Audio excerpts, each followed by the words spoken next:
खूबसूरत पहाड़ियों के बीच बसा गांव सोनपुर के गरीब किसान हरिराम के घर में दिन पर दिन गरीबी बढ़ती जा रही थी।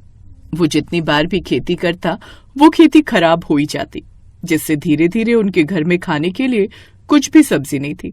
एक रोज जब हरिराम अपने खेत की ओर गया और जब वो अपनी कुदाल से खुदाई कर रहा था, तभी उसे खुदाई करते हुए लगा कि कुछ तो है। कहीं यहाँ कोई ऐसा खजाना तो नहीं। उसने फिर से उस जगह पर खुदाई की तो उसके हाथ एक बड़ा लाल टमाटर लगा जो कि काफी चमकदार था। अरे ये क्या, ये टमाटर? लो, खोदा पहाड़ निकला चूहा। अब वो निराश होकर उस टमाटर को लेकर घर आ गया। उस रोज घर में सब्जी बनाने के लिए कुछ भी नहीं था। खेत में सूखा पड़ा था और पैसे तो कब के खत्म हो चुके थे। उसकी पत्नी रत्ना बार बार चिंता से पूछती, सुनिए जी, आज बच्चों को क्या खिलाएंगे? घर में तो कोई सब्जी नहीं है। हाँ, वही तो सोच रहा हूँ, लेकिन मेरे पास पैसे हैं नहीं कुछ लाने के लिए। ले देकर बस ये एक टमाटर मिला है। इस एक टमाटर से क्या होगा? 4 लोगों का पेट कैसे भरेगा? उसी समय बाहर से खेल कर आ रहे उनके बेटे रोहन ने कहा, माँ भूख लगी है, कुछ बना दो, और हाँ, सूखी रोटी मत देना, कुछ सब्जी भी बना देना। अब रत्ना ने उस टमाटर को उठाया और उदासी से कहा, हे भगवान, ये एक टमाटर ही हमारा सहारा है। अगर इससे 20 सब्जियां बन जाए तो सबकी भूख मिट सकती है। अचानक टमाटर में लाल चमक उठी। रत्ना ने घबराकर कहा, अरे ये कैसे चमक रहा है? हरिराम हैरान था, पर उसने कहा, अब जो भी है यही है रत्ना, इसे काट कर बना दो। अब रत्ना ने टमाटर को काटा। जैसे ही उसने उसके टुकड़े अलग किए, पतीले में एकाएक आलू टमाटर की सब्जी तैयार हो गई। हे राम, ये कैसे हुआ? मैंने तो बस टमाटर काटा था। शायद भगवान ने हमारी सुन ली, असली सब्जी बन गई है। लगता है ये कोई जादुई टमाटर है। तुम अब सबके लिए रोटी लगा दो। रत्ना ने अब सबके लिए रोटी बना दी। वो सब्जी बड़ी ही स्वादिष्ट थी, जिससे उन सब बच्चों का पेट भर गया और उन सब ने पेट भरकर खाना खाया। सबके चेहरे पर मुस्कान लौट आई। इतने से उस टमाटर से कैसे वो सब्जी बन गई? रत्ना सारी रात यही सोचती रही। फिर अगली सुबह उसने फिर से उस टमाटर को जरा सा काटा तो उसमें से रस टपकने लगा। उसने उस रस को आटे में मिलाकर उसके पराठे बनाए। सभी को उसके बनाए हुए पराठे बड़े पसंद आए। ऐसे ही दिन के समय उसने फिर से उस टमाटर का जरा सा टुकड़ा काटा और अब बनकर तैयार हो गई उसकी चटनी। लगता है अब हमारे सारे दुख दर्द दूर हो जाएंगे। माँ, ये तो जादू है, जादू। हाँ बेटा, ये तो सचमुच जादू है, जादू। फिर अगले दिन कुछ मेहमान उनके घर आए। रत्ना, कमला बहन बहनोई के साथ यहाँ आने वाली है और अगले 2 दिन तक यहीं रुकेंगी। आप फिक्र मत कीजिए जी, घर में जो टमाटर है उसी से कुछ बना देंगे। अगले दिन ननद और नंदोई उनके घर आए। इधर रत्ना चूल्हे पर पतीले में पानी चढ़ाती है। हे राम, घर में चाय के लिए दूध तो है ही नहीं। तभी वो लाल टमाटर किसी मणि की तरह चमकने लगता है। क्यों ना मैं इसका सूप बना दूं? ऐसा कहकर वो थोड़ा सा टमाटर और काटती है, जिसे वो उस पानी में डाल देती है, जिससे झट से टमाटर का सूप बनकर तैयार हो जाता है, जिसे पीते ही कमला और उसका पति उनकी खूब तारीफ करते हैं। फिर शाम को जब वो रात के खाने के बारे में सोचती है, काश हमारे पास पैसे होते तो थोड़ा सा पनीर लाकर इनके लिए वही बना देती। वो ये सोच ही रही थी कि तभी वो उस टमाटर का छोटा सा टुकड़ा काटकर पतीले में डालकर देखती है तो अचानक से वहाँ पर आलू टमाटर की सब्जी बनकर तैयार हो जाती है। अब वो जो भी बनाती तो हर डिश के साथ घर में खुशबू फैल जाती। 2 दिन बाद वो मेहमान वहाँ से चले गए, लेकिन इन 2 दिनों में उस टमाटर से वो जो भी सब्जी मांगती वो उसे मिल जाती। हे राम, ये साधारण टमाटर नहीं है, इसमें जरूर कोई चमत्कार है। चमत्कार हो या श्राप, अभी तो इसने हमें भूख से बचा लिया, साथ ही हमारी इज्जत भी बचा ली। लेकिन वो नहीं जानते थे कि पड़ोसन गौरी खिड़की से उनकी ये बातें सुन रही है। तब भी मैं कहूँ, इनके यहाँ से इतनी अच्छी खुशबू कैसे आती है? वरना इन गरीबों की औकात तो नहीं कि ये कुछ बनाकर खा सके। फिर पड़ोसन गौरी ने ये सब देखा तो वो चौंक गई। रत्ना के घर से रोज नई नई खुशबू आती है। क्या सचमुच उनके पास सिर्फ एक टमाटर था या कोई तांत्रिक विद्या? अब सारे गांव में ये अफवाह फैल गई। बबलू, तूने सुना उस हरिराम के घर जादुई टमाटर है? यहाँ तक कि गांव के सरपंच रघुनाथ तक भी ये बात पहुँची। अगर सचमुच ऐसा है तो वो टमाटर सारे गांव का होगा, अकेला हरिराम उसे नहीं रख सकता। जाओ अब उस हरिराम को बुला कर लाओ, अब तो गांव में पंचायत बैठेगी। अब हरिराम को ग्राम पंचायत में बुलाया जाता है। हरिराम, सुना है तेरे पास जादुई टमाटर है, उसे सबके सामने रख। सरपंच जी, ये टमाटर हमें भगवान ने दिया है, इससे सब्जियां बन रही हैं, लेकिन हमने कभी इसका दुरुपयोग नहीं किया। हमें भी सब्जियां चाहिए, ये अकेले क्यों खाए? ये सुनकर रत्ना डर गई। अगर ये टमाटर हमसे छीन लिया गया तो हमारी भूख मिटाने वाला सहारा चला जाएगा। अगर ये बात सच है तो हम सबके सामने उस टमाटर की 20 सब्जियां बनाकर दिखाओ। अब रत्ना ने टमाटर उठाया और उस टमाटर से टमाटर पुलाव, टमाटर भिंडी, टमाटर बैंगन, टमाटर मूंग दाल बना दी। ये देख गांव वाले दंग रह गए। अरे ये तो सच्चा जादू है। लोग आपस में बातें बनाने लगे। कोई इसे तांत्रिक विद्या कहने लगा तो कोई कुछ, लेकिन जैसे जैसे सब्जियां बढ़ती गईं, माहौल डरावना होने लगा। 11वीं सब्जी बनते ही हवा तेज बहने लगी। 12वीं डिश के साथ आसमान काला हो गया। 13वीं डिश के साथ गांव के कुएं से चीख सुनाई दी। हरिराम, ये सब्जियां कोई बला तो नहीं? मुझे भी डर लग रहा है, कहीं ये टमाटर कोई श्रापित तो नहीं। बाकी सब्जियां भी बनाओ, हमें पूरी 20 सब्जी चाहिए। पर पंचायत नहीं रुकी। पंचायत के फरमान के बाद अब रत्ना ने कांपते हाथों से बाकी डिशें तैयार की। 14वीं टमाटर बेसन, 15वीं टमाटर की खटाई, 16वीं टमाटर कढ़ी, 17वीं टमाटर छोले, 18वीं टमाटर दाल तड़का, 19वीं टमाटर कोफ्ता और 20वीं टमाटर का सीताफल। फिर जैसे ही 20वीं डिश बनी, अचानक टमाटर के बीज जमीन पर गिर पड़े और उनसे उठे 20 काले साए। उन्हें देख सभी लोग कांपने लगे। तभी हरिराम ने हिम्मत करके उनसे पूछा, कौन हो तुम? हम वही आत्माएं हैं जिन्हें सरपंच और मुखिया ने भूख से मरवा दिया था। इन्होंने हमारे खेतों का अनाज हथिया लिया था, जिसके बाद हमारी भूख से मरने की नौबत आ गई। और जब हम इनके पास मदद के लिए गए तो इन्होंने हमें एक टमाटर खाने को दिया। हम भूखमरी से मर रहे लोगों ने झट से उसे खा लिया, जिसके बाद हमारी मौत हो गई, क्योंकि इन्होंने उस टमाटर में जहर मिलाया था।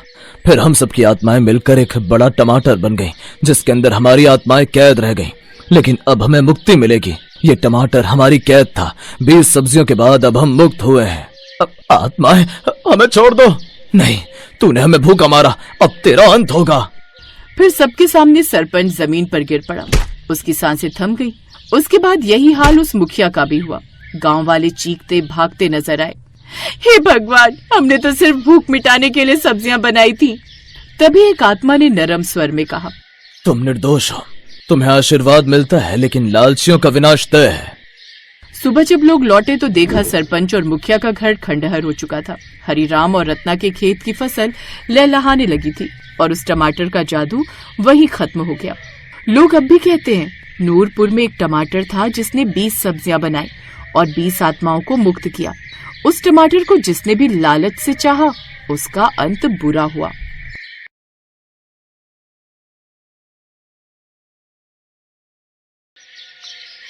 सत्तर साल की सावित्री और उसका पति रामदीन दोनों की जिंदगी बहुत दुखों से भरी थी। किराए का मकान था। किराया न देने की वजह से मकान मालिक ने उन्हें घर से निकाल दिया। इकलौता बेटा मुकेश बहुत ही बिगड़ा हुआ था। वो अपनी पत्नी के साथ अलग जाकर रहने लगा। सावित्री ने सोचा कि मेहनत तो करनी पड़ेगी, क्योंकि गुजारा करने के लिए काम जरूरी है। इसलिए सावित्री ने फुटपाथ पर ही एक अंगीठी जलाकर गर्मा गर्म चपाती और टमाटर की चटनी बेचने का काम शुरू किया। सावित्री बहुत बढ़िया चपाती और टमाटर की चटनी बनाती थी। आते जाते लोग उसके पास रुकते और चपाती और चटनी खरीद कर खाते। सावित्री अम्मा, कुछ भी कहो, जब से तुम्हारे यहाँ गर्मा गर्म चपाती और टमाटर की चटनी खाने लगाऊं ना, घर के खाने की कमी महसूस ही नहीं होती। धन्यवाद बेटा, मैं तो बस कोशिश करती हूँ कि यहाँ पर जितने भी काम करने वाले लोग हैं, उन्हें घर के खाने की सच में कमी महसूस ना हो। इसीलिए मैं गर्मा गर्म चपाती और चटनी बनाती हूँ। सावित्री, टमाटर और आटा ले आया हूँ। रामदीन अगले दिन का सामान पकड़ाने लगता है। तभी उसकी सांस फूल जाती है। तुम्हें कहा था बुखार में मत जाओ, पर तुम मेरी सुनते कहाँ हो। मैं चली जाती सामान लेने बाजार। क्या करूँ सावित्री, सारा दिन फुटपाथ पर लेटे लेटे मन नहीं लग रहा था। सोचा कि बाजार से सामान ले आऊंगा तो थोड़ा मन लग जाएगा। तो भी तो अकेली लगी रहती है। काका, आप दोनों इस उम्र में यहाँ फुटपाथ पर रहते हो? हाँ बेटा, जब औलाद नालायक निकलती है ना, तो माता पिता का बुढ़ापा सड़कों पर गुजरता है। ग्राहक चपाती और चटनी खाकर जा चुके थे। सावित्री और रामदीन कुछ देर आराम करने लगे। तभी उनका नालायक बेटा और बहू आ गए। मुकेश ने झटके से पैसों के गल्ले को खोला तो सावित्री ने उसका हाथ रोक दिया। क्या कर रहा है मुकेश? छोड़ पैसे, मैं तुझे आज पैसे नहीं ले जाने दूंगी। अरे हम मेहनत करते हैं, तब जाकर फुटपाथ पर रहने के लिए थोड़ा बहुत कमा पाते हैं। अम्मा तू जानती है पैसे तो मैं ले जाकर रहूंगा, मुझे किराया भरना है और आज सुनैना का जन्मदिन है, मुझे इसे पिक्चर दिखाने ले जाना है। लाओ पैसे दो। माँ बाप की जायदाद पर बेटे का हक होता है, इसलिए जो भी पैसे कमाते हो इस पर मेरा हक है। सुनो जी, जल्दी करो, पिक्चर का टाइम हो गया है। शर्म आनी चाहिए तुम दोनों को। इस उम्र में तुम्हारी माँ इतनी मेहनत करती है, सड़कों पर सोकर सुबह सुबह उठती है, चपाती चटनी बनाकर बेचती है, और जो पैसे कमाती है तुम सारे छीन कर ले जाते हो। बाबू ज्यादा दिमाग मत खाओ, हमें लेट हो रहा है। चलो सुनैना, आज तुम्हें पिक्चर दिखाकर रात को खाना भी खिलाऊंगा। ये रहे किराए के पैसे और ये रहे हमारे पिक्चर और खाने के। अक्सर ऐसा ही होता था। मुकेश अपनी पत्नी सुनैना के साथ आकर पैसे छीन कर चला जाता था। सावित्री और रामदीन इस बात से बहुत दुखी रहते थे। वो जो भी कमाते वो सारा मुकेश छीन लेता। एक दिन सावित्री और रामदीन चपाती चटनी बेच रहे थे, तभी उन्होंने सड़क के दूसरे किनारे पर एक आदमी को चलते चलते अचानक से गिरते हुए देखा। सावित्री और रामदीन दोनों दौड़कर सड़क के पार गए और आदमी को सहारा दिया और अपने पास लेकर आए। भैया जी, आपके तो घुटनों में चोट आ गई है, अचानक गिर कैसे गए? आज सुबह चश्मा घर छोड़ाया, सड़क पर पत्थर दिखाई नहीं दिया तो ठोकर लग गई। भैया जी, पास में ही डॉक्टर की दुकान है, चलो मैं आपकी पट्टी करवा देता हूँ। नहीं नहीं, बहुत बहुत शुक्रिया, मैंने बेटे को फोन कर दिया, वो आता होगा। आप दोनों इस उम्र में यहाँ फुटपाथ पर काम करते हो? हाँ भैया जी, बस जीने का यही सहारा है, चटनी रोटी बेचकर गुजारा करते हैं। फुटपाथ पर रहते हो और यही काम करके गुजारा करते हो? सावित्री और रामदीन हरिनारायण नाम के उस व्यक्ति को सारी बात बताते हैं। कुछ देर बाद हरिनारायण जी का बेटा उन्हें लेने आ जाता है। तब तक सावित्री ने हरिनारायण जी को चपाती और टमाटर की चटनी खिला दी थी। सावित्री, तुम चपाती और टमाटर की चटनी बहुत स्वादिष्ट बनाती हो। अभी तो मैं बेटे के साथ जा रहा हूँ, एक बार फिर जरूर आऊंगा। अच्छा, चलता हूँ, बहुत बहुत धन्यवाद। हरिनारायण जी अपने बेटे के साथ कार में बैठकर घर लौट गए। सावित्री और रामदीन फिर से अपने काम पर लग गए।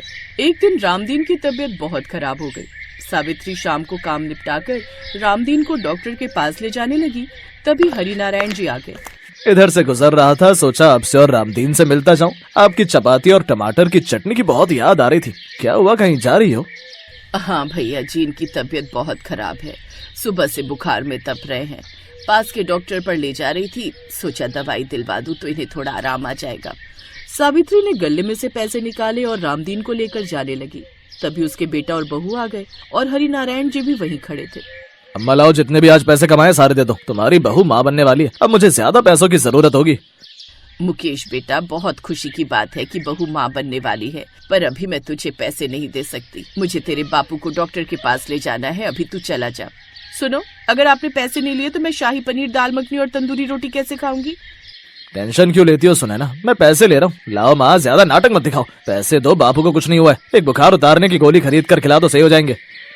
ए लड़के, ये क्या तमीज है अपने माँ पिता से बात करने की? ऐसे बात करते हैं? दिखाई नहीं दे रहा तुम्हारे पिताजी की तबीयत ठीक नहीं है और तुम ऐसे पैसे छीन कर लेकर जा रहे हो? मुझे सब पता है, सावित्री बहन ने मुझे तुम्हारे बारे में सब बता दिया। अच्छे खासे सेहतमंद होकर कोई काम क्यों नहीं करते? क्यों बूढ़े माता पिता की कमाई खाना चाहते हो? और तुम्हारी बीवी, इसके तो बच्चा होने वाला है ना, तो तुम्हें तो ज्यादा जिम्मेदार बनना चाहिए। अगर तुमने ये पैसे ले जाने की कोशिश की तो मैं भी पुलिस को बुला लूंगा। तुम जेल में बंद रहना चाहते हो? मैं ऐसा कर सकता हूँ, तुम जानते नहीं हो मैं शहर का बड़ा व्यापारी हूँ, मेरे एक इशारे पर तुम्हें पुलिस पकड़ कर ले जा सकती है। हाँ चल चलते हैं, जा रहा हूँ अम्मा।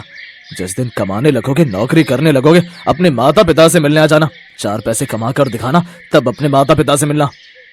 सुनो जी, यहाँ से जाने में ही हमारी भलाई है, अगर इन्होंने तुम्हें पुलिस को पकड़वा दिया तो मैं अकेले क्या करूंगी? उस दिन हरिनारायण जी ने मुकेश को अच्छा सबक सिखाया। ऐसा ही होना चाहिए था। बच्चे जब बड़े हो जाते हैं तो उन्हें अपनी जिम्मेदारियां खुद निभानी चाहिए। मुकेश घबरा गया था, उसे पता था कि उसे खुद मेहनत करनी है, इसलिए वो नौकरी ढूंढने लगा। इधर हरिनारायण जी ने सावित्री और रामदीन की मदद से उन्हें अपनी एक दुकान जो खाली पड़ी थी काम करने के लिए दे दी। दुकान के साथ में एक कमरा भी था जहाँ पर सावित्री और रामदीन को रहने की जगह भी मिल गई। हरिनारायण जी ने सावित्री और रामदीन की बहुत मदद की। कम से कम उन्हें इस बात की तसल्ली थी कि हरिनारायण जी ने उन्हें फुटपाथ की जगह रहने के लिए एक सुविधाजनक जगह दे दी, और यही उस बुजुर्ग पति पत्नी के लिए बहुत बड़ी बात थी।